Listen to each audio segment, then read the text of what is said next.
right now on Denver 7. Surging demand, staffing shortages, and severe weather, all throwing July 4th travel plans off course. The great lengths airlines are going to get travel back under control. And a busy holiday weekend expected in the Denver metro area as Coloradans celebrate closer to home.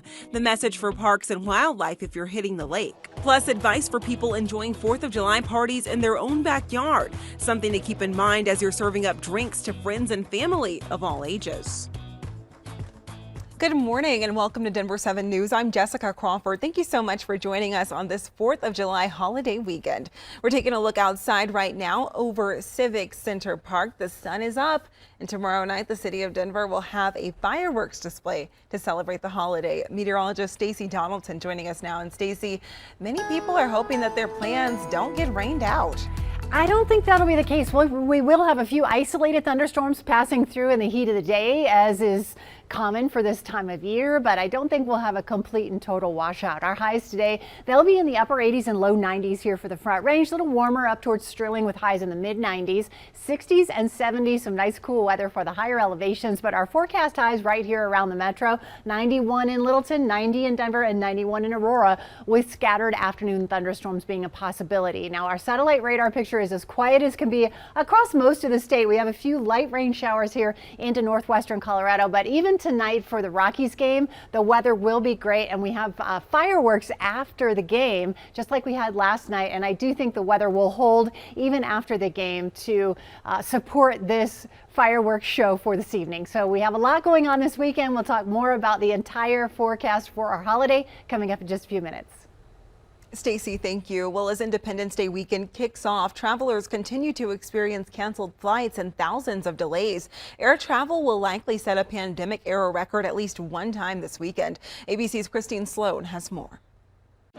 Just as the holiday weekend kicks off across America, a bump in the road for thousands of travelers. Several major airports implementing ground stops with severe weather slamming some parts of the country Friday. As soon as we got to the airport, the flight was canceled. The surging number of passengers and pandemic-related staffing shortages also to blame. We had a flight cancellation, but we got rebooked and are kind of hustling to our plane right now. We're staying on our toes, knowing that there might be changes, even last minute. Rescheduled for 4:30 to get in at midnight. So we have a long day at the airport. Delta, American, and United cutting back flight schedules for the next 2 months with insufficient staffing.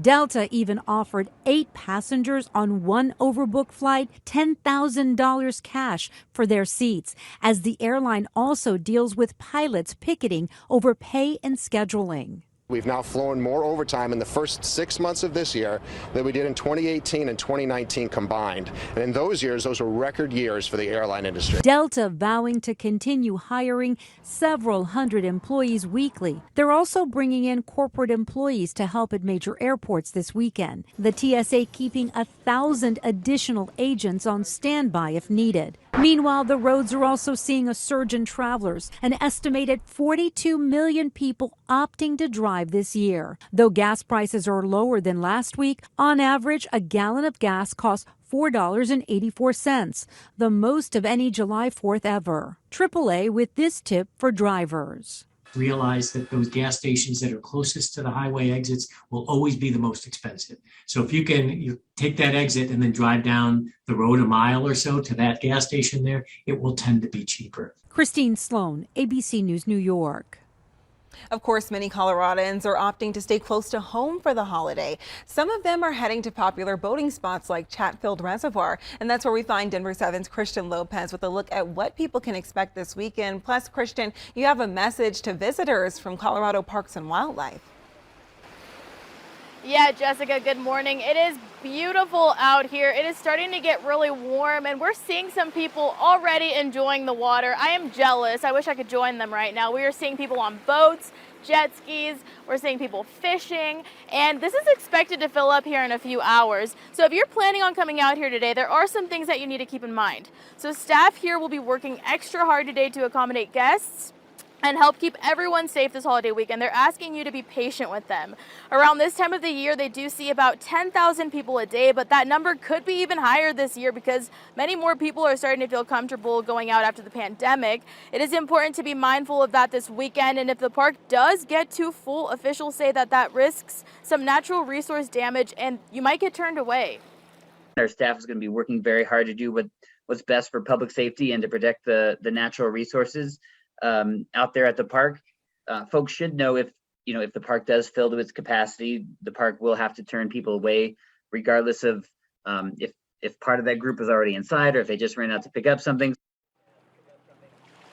Yeah, so whether you're planning on heading out here today or tomorrow or Monday, make sure that you get here early so you can secure a spot and maybe have a backup plan in case they do fill up.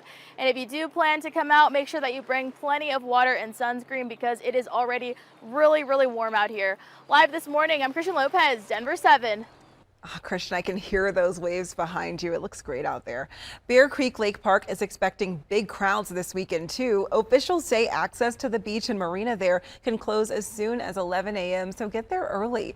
You need to buy an annual pass or pay $10 to get in. The park saw 5,000 people over the July 4th weekend last year.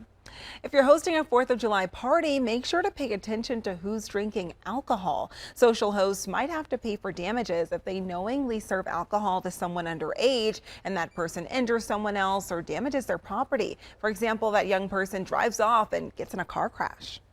Some of the practical reasons is that we know that minors aren't as equipped to make proper decisions. And so that's why there's a responsibility for adults when it comes to the behavior of minors. And in regards to the safety risk, you don't want people who are drinking to be driving. You can also face criminal charges if you encourage a minor to break the law. Something to keep in mind beyond the holiday weekend. Minors in Colorado are only allowed to drink alcohol in a private place like a home with consent from their parents. If you're looking to catch a traditional fireworks show, we have a list of displays that are still taking place across the state. This comes as many events have been canceled due to wildfire risk. Lafayette will have a display today. The city of Denver will feature fireworks, food, and outdoor activities tomorrow. So will Littleton.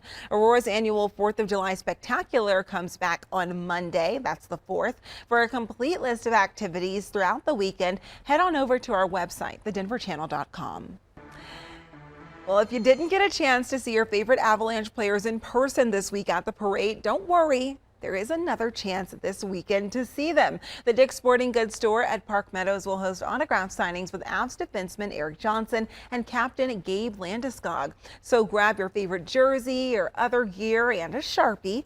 Erik Johnson will be at Dick's today from 3 to 5. Wristbands will be handed out starting at 9, so that was just 8 minutes ago. You're going to want to rush out there. Landeskog will be there tomorrow from 1 to 2:30 with wristbands handed out at 10.